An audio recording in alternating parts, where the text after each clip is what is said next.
Hello दोस्तों, आज जिस केस की स्टोरी मैं आपको बताने जा रहा हूँ वो हाल ही में दिल्ली की नेबसराय नाम की जगह पर घटित हुआ है, जहाँ एक 20 साल के लड़के ने अपने ही परिवार के 3 लोगों को बड़ी ही बेरहमी से मार डाला।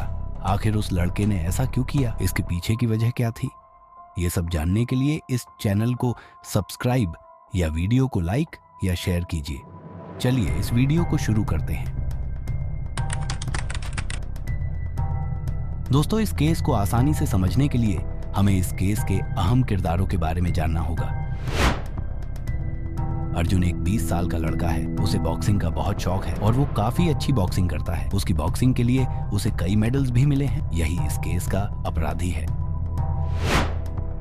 राजेश जी अर्जुन के पिता थे। वो एक एक्स आर्मी ऑफिसर थे, जिस वजह से वो बहुत डिसिप्लिन्ड और फोकस्ड थे। हर आर्मी ऑफिसर की तरह वो चाहते थे कि उनके आसपास के लोग भी डिसिप्लिन्ड हों।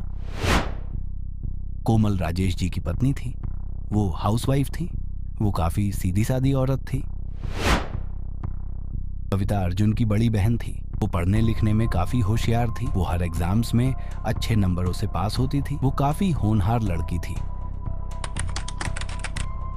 राजेश जी के परिवार में कविता बहुत होनहार थी, जिस वजह से राजेश जी को कहीं ना कहीं अपने बेटे से भी यही आस थी कि वो भी अपनी बहन की तरह पढ़े लिखे और अपने करियर को सेट करे। सभी पेरेंट्स की तरह राजेश जी को भी लगता था कि स्पोर्ट्स में अर्जुन का करियर सेट नहीं होगा, इसलिए वो चाहते थे कि अर्जुन पढ़ाई पे ज्यादा ध्यान दे। इन सब चीजों की वजह से राजेश जी और अर्जुन के बीच में तनाव या मनमुटाव रहता था। कभी कभी तो बात इतनी बढ़ जाती थी कि राजेश जी अर्जुन पर हाथ तक उठा देते थे। अर्जुन की उम्र भी अब 20 साल हो चुकी थी, जिस कारण उसे अपने पिता का मारना पीटना बहुत बुरा लगता था। उसे लगता था कि अगर उसके पिता उसे मारते हैं तो वो उसके साथ बहुत बुरा करते हैं। वो उससे नफरत करते हैं या उसे प्यार नहीं करते। अर्जुन के अनुसार राजेश जी कविता को ज्यादा प्यार करते थे। 2 दिसंबर 2024 को कविता का बर्थडे होता है। राजेश जी इससे बहुत खुश होते हैं। वो इसे अच्छे से अपने घर पे सेलिब्रेट करते हैं। वो कविता को बहुत मोटिवेट करते हैं और बहुत सी गुड विशेस भी देते हैं। वो उसकी काफ़ी तारीफ भी करते हैं कि तुम बहुत होशियार हो, तुम्हें अच्छी जॉब मिलेगी और तुम्हारा करियर सेट हो जाएगा। राजेश जी जितना कविता को होनहार समझते थे, वो उतना ही अर्जुन को नाकारा समझते थे। इन्हीं बातों की वजह से 2 दिसंबर की रात को राजेश जी और अर्जुन के बीच झगड़ा हो जाता है, जिसमें राजेश जी अर्जुन को थप्पड़ मार देते हैं और उस पर काफी चिल्लाते भी हैं। इन सब के बाद अर्जुन को लगा कि उसके पिताजी उससे नफरत करते हैं और सिर्फ अपनी बेटी को ही प्यार करते हैं। बर्थडे के दिन हुई भयंकर बेइज्जती के बाद अर्जुन ने अपने पिता को मारने की ठान ली। वो अपने गुनाह को अंजाम देने के लिए प्लान्स बनाना शुरू कर देता है। बर्थडे के दिन हुए झगड़े के बाद सभी रात को सोने चले जाते हैं, सिवाय अर्जुन के। कहीं ना कहीं वो उस थप्पड़ को भुला नहीं पा रहा था। Rajesh ji ex army officer थे। उनकी सर्विस के दौरान उन्हें एक सर्विस नाइफ मिली थी, जिसे वो अपनी अलमारी में रखते थे। वो नाइफ बहुत ही शार्प थी। उसने डिसाइड किया कि वो इसी नाइफ से अपने पिता को मारेगा। अर्जुन जब ये सारी प्लानिंग कर रहा था तो उसने सोचा कि अगर वो अपने पिता को मारेगा तो कहीं उसकी माँ उसके खिलाफ होकर उसे पुलिस में पकड़वा ना दे। इसलिए उसने फैसला किया कि वो अपने माता पिता दोनों को ही मार देगा। अगली सुबह जब वो उठता है तो वो सबसे पहले अपने पिता के कमरे से नाइफ लेकर अपने कमरे में रख देता है, लेकिन इस दिन वो किसी को नहीं मारता। 2 दिसंबर को बर्थडे के बाद 4 दिसंबर को इसके पेरेंट्स की एनिवर्सरी थी, तो उसने सोचा कि वो इनको एनिवर्सरी के दिन ही मारेगा। 3 तारीख को इसने खूब प्लानिंग की और 4 तारीख को अपने क्राइम को अंजाम देने का फैसला किया। 3 दिसंबर की रात जब सभी सो जाते हैं तो अर्जुन प्लान करता है कि कैसे क्या करना है। तभी वो सोचता है कि अगर वो अपने पेरेंट्स को मार देगा तो सिर्फ उसकी बहन बचेगी। और कहीं ना कहीं राजेश जी अक्सर अर्जुन को ताने मारते थे कि वो अपनी सारी प्रॉपर्टी अपनी बेटी के नाम ही करेंगे। अर्जुन के मन में प्रॉपर्टी को लेकर भी लालच आ गया था। उसे लगा कि अगर वो पकड़ा गया तो सारी प्रॉपर्टी उसकी बहन के नाम हो जाएगी। आखिर में वो फैसला करता है कि वो अपने पेरेंट्स के साथ साथ अपनी बहन को भी मार देगा। अब अर्जुन के पास हथियार भी था और मौका भी। उसकी बहन ग्राउंड फ्लोर पे अपने रूम में सो रही थी और उसके पेरेंट्स ऊपर के फ्लोर पे अपने रूम में सो रहे थे। सबसे पहले वो अपनी बहन के रूम में जाता है, जिसे देखकर अर्जुन उसके गले पे नाइफ रखता है और उसके उठने से पहले ही उसका गला काट के उसे मार देता है। वो नाइफ बहुत शार्प होने की वजह से उसका गला एक बार में ही कट जाता है। नीचे जो कुछ हो रहा था उसके पेरेंट्स को बिल्कुल भी भनक नहीं लगी, क्योंकि उसके पेरेंट्स भी गहरी नींद में थे।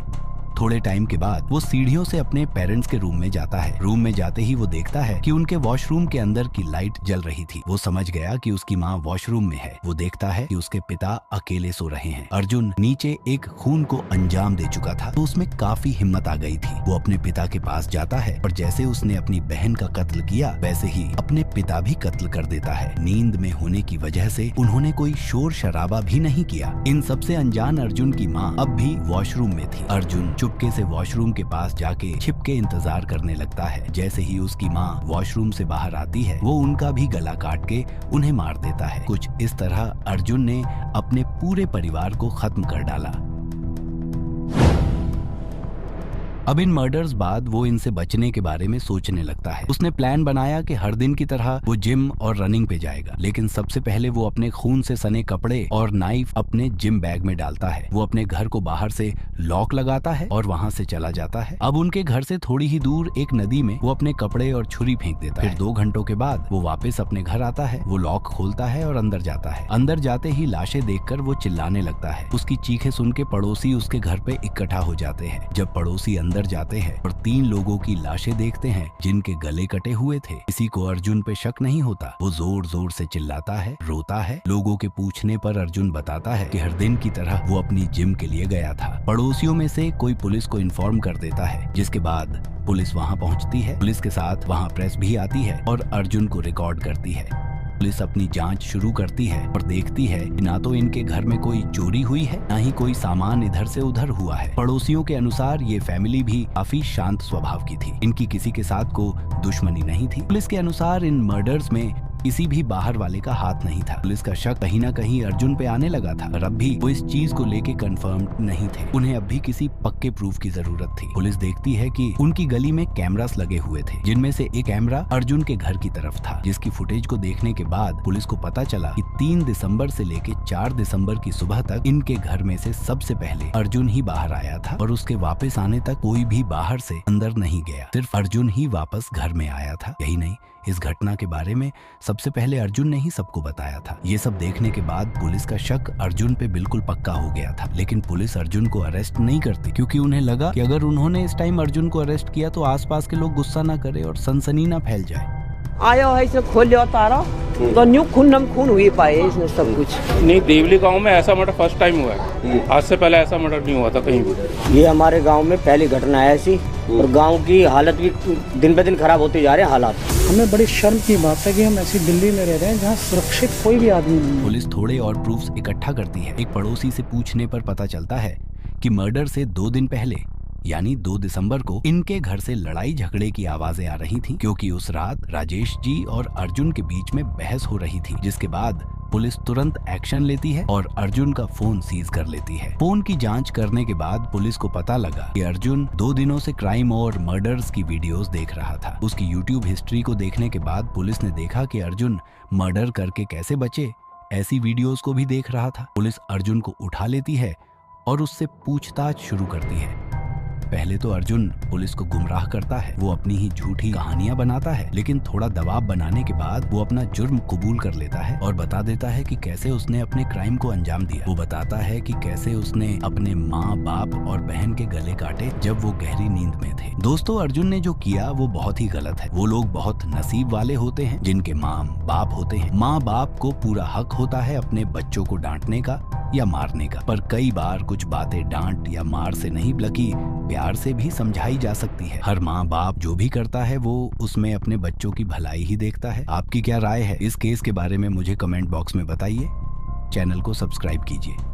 मिलूंगा अगली वीडियो में, तब तक बाय। अगर आप जानना चाहते हैं कि क्या होगा अगर हमारा सूरज 24 घंटों के लिए गायब हो जाए तो इस वीडियो पे क्लिक कीजिए।